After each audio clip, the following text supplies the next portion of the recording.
My name is Rick Gerharter, and I moved to San Francisco in October of 1977, and have lived here ever since. In terms of my experience with the AIDS epidemic, up until before I was a photographer, which I started in 1987, 88, my connection was really quite peripheral to it. I had some friends who had been infected and had died.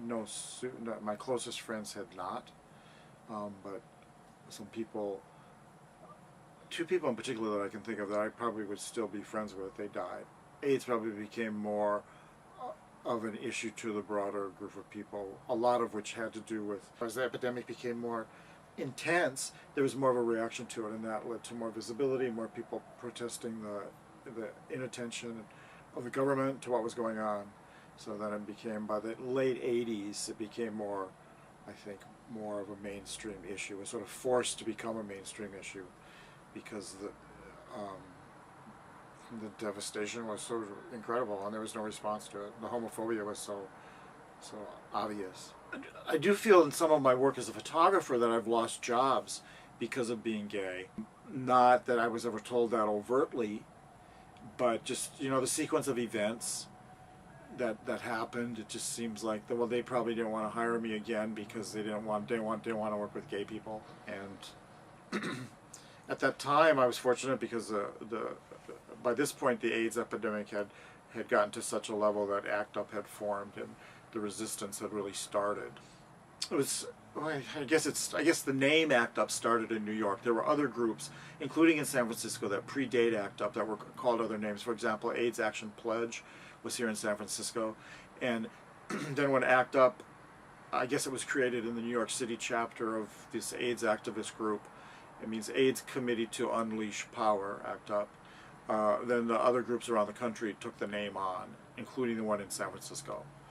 And it was a direct action AIDS group that disrupted lots of different events from the government and pushed for multiple things against AIDS discrimination and funding for research and medicines and just multiple things. And the group had a great deal of success. In Philadelphia, there's still some ACT UP activities, and there's certainly still activism around AIDS and HIV issues.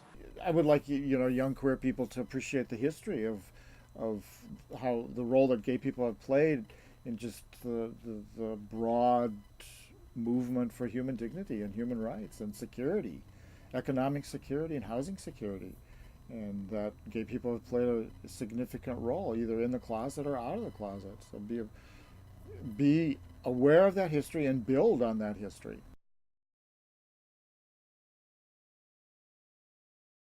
My name is Jim Donahue. I've been here 30 years, a total of 30 years. Yeah, I'm 63 and a half, and I've lived in San Francisco about 30 years. First, I'll say this. I left South Dakota when I was 23, and I went to Denver, Colorado. So I lived there for 10 years. Then I decided to go west. Go west, young man, you know? So I came out here in 81. So I might as well then bring this out for this. Yeah. Okay. I had met a photographer back then, and he just wanted to take my picture. Sure. So he got me on the cover of the Advocate. So here's the picture. Oh wow. That's you? That's me. 37 and a half years ago. And I was just the model. And nothing to do with me and is the country, the article was about, is the country better for the boy? Okay? Just some articles about like hicks like me coming to the city. I was lucky. I was really lucky. I was positive. I got it way back in Denver. I was positive. So I was lucky. I was one of the lucky ones that never really got sick too much. So I was on all the AIDS meds.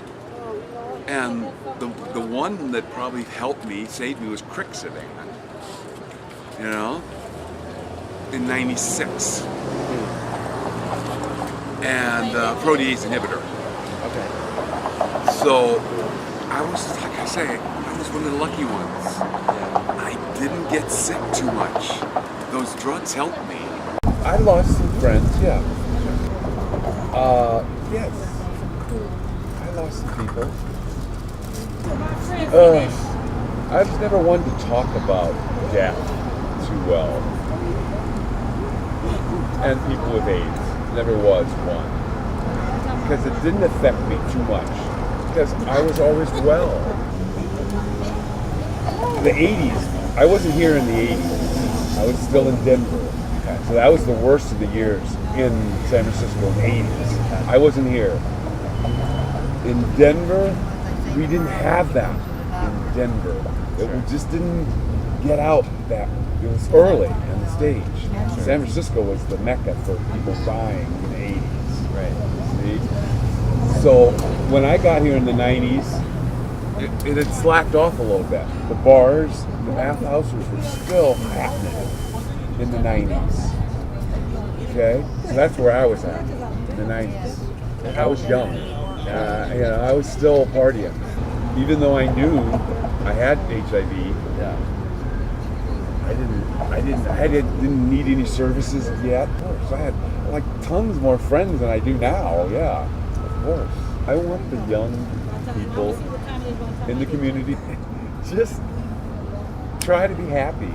Just live. If you want to live here, live it. Live here. There's lots of history, of course. Yeah. Just strive to be happy.